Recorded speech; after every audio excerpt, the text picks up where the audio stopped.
حالیہ دنوں میں ایک ایسی ویڈیو وائرل ہوئی جس نے ہمیں جھنجھوڑ کر رکھ دیا، اور اگر نہیں جھنجھوڑا تو سمجھ لیجئے ہمارا دل مر چکا ہے۔ اپنی گاڑی کا ایک واقعہ سناتے ہیں کہ ایک حاملہ عورت گاڑی میں سوار ہوتی ہے، جھٹکا لگتا ہے اور کیا آگے میں کہوں، بچہ پیدا ہو جاتا ہے۔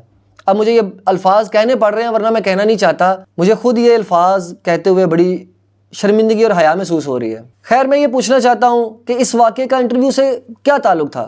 کیا یہ عقل و شعور کا مظاہرہ ہے یا بے شرمی کی انتہا؟ اصل دکھ کی بات تو یہ ہے کہ اینکر خود اسے پورے انٹرویو میں کسی جگہ اسے روکتی نہیں ہے، کوئی اعتراض نہیں کرتی، بلکہ ہنستی ہیں، سوالات میں نرمی دکھاتی ہیں اور آخر میں صفائی دیتی ہیں کہ آپ اتنے بڑے بزرگ ہیں، جھوٹ تو نہیں بول رہے، یہ کوئی افیئر تو نہیں ہے، ظاہر سی بات ہے آپ اتنی دور سے آئے ہیں، آپ کے ساتھ یہ اتنے لوگ ہیں، تو آپ یہ کوئی مطلب ہے، کوئی پلانٹڈ تو نہیں ہے۔ مطلب یہ الفاظ اس اینکر کے نہیں لگتے جو بے خبر ہو، بلکہ ایسا لگتا ہے جیسے سیف زون تیار کیا جا رہا ہو، تاکہ اگر کل کسی نے پوچھا تو کہہ سکیں ہم تو صاف بات کر رہے تھے۔ یہ سب کیا ہے؟